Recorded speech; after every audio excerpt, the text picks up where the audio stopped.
vast plain of North India is the cockpit of the Indian Empire. Countless battles have been fought for the possession of this barren land, the gateway to the riches of the south. At Delhi, excessive cities have been built by conquering invaders. Each has fallen into disuse and decay. But it's an ancient legend in the Hindustan that the ninth city will endure and will rule forever. These cities of the early conquerors are now a huddle of impressive ruins. Not until the Emperor Babur swept down with the sword of Islam from the north did a foreign power become a force in Hindu India.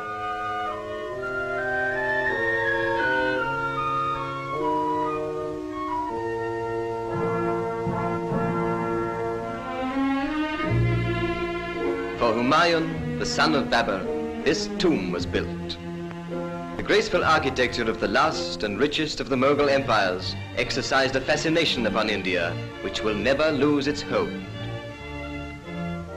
The great Akbar followed Humayun, and around the ruins of his predecessors, his many victories for Allah are celebrated in dome and arch and graceful column.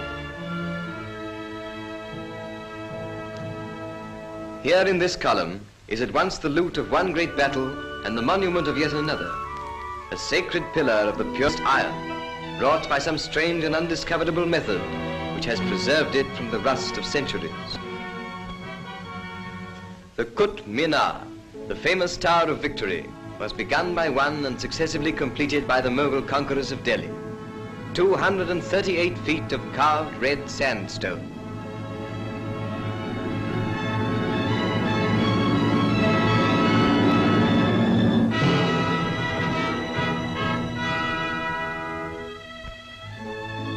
The great mosque of the Mughals, the greatest in all India, center of the native city of Delhi of today, commemorates the vast Mohammedan invasion from Baluchistan.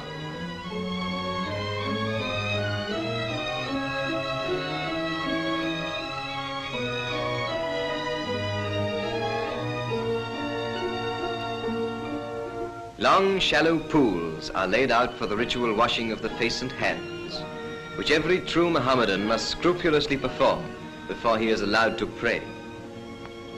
In this great mosque and its forecourt, 20,000 people can assemble and give praise to Allah.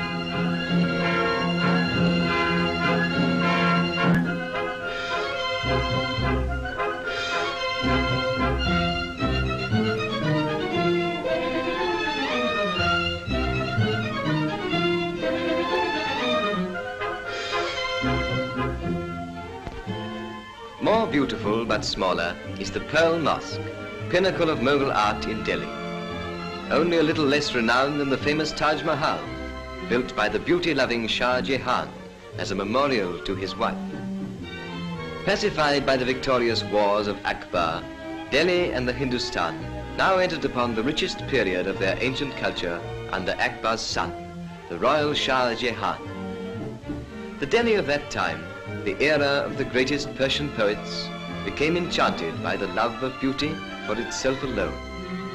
The palace of Old Delhi was athrong with men and women of high caste. Such women as these adorned the palace gardens, the stamp of aristocracy upon their brows, the color of their robes ablaze against the dark green cypresses. Before it is put on, the Indian sari, the flowing robe of Indian women, is the most shapeless garment in the world.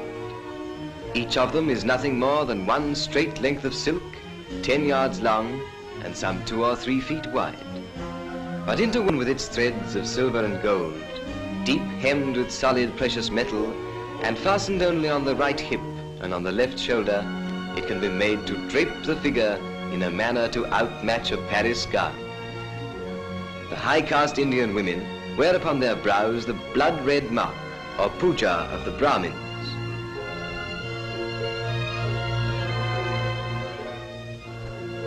Under Shah Jahan, who caused the marble of his palace walls to be inlaid with semi-precious stones, with sardonyx, cornelian, chalcedony, and chrysoprase, the pursuit of happiness became expressed in languor, enervating Hindustan until the highest form of living was to watch the changing shapeliness of passing clouds. But the ninth, enduring Delhi had then yet to be erected.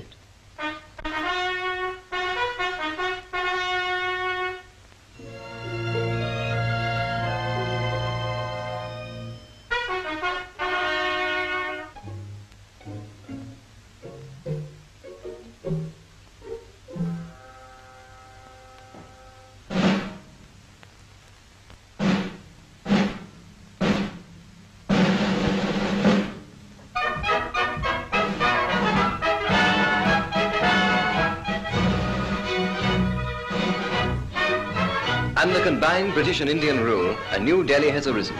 A Delhi which has kept and added to the beauty of the old, but without its dreamy lassitude.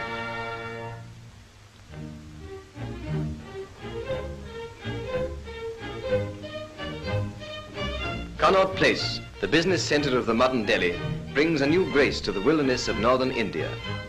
The British, with their national love of lawns and flowers, have taught the Indians to lay out an entire with the beauty once confined to tombs and temples and to palace gardens.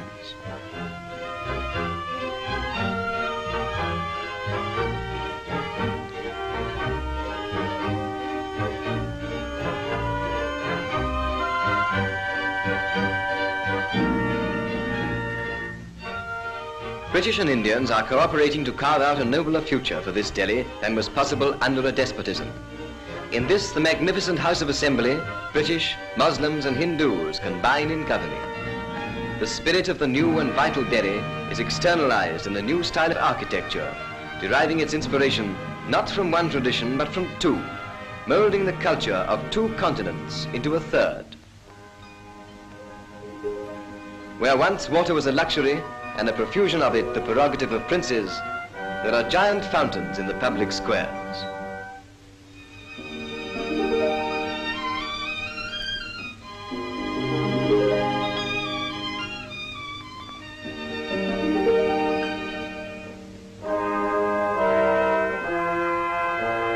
Neither Saracen nor British, the new Delhi is neo-Indian, retaining the motifs of old Delhi and dignifying them with a new austerity. Yet the lilting grace that made the beautiful, the almost effeminate Pearl Mosque, has softened the austere geometry of modern architecture. The new Delhi is dynamic, but no less inspiring than the old.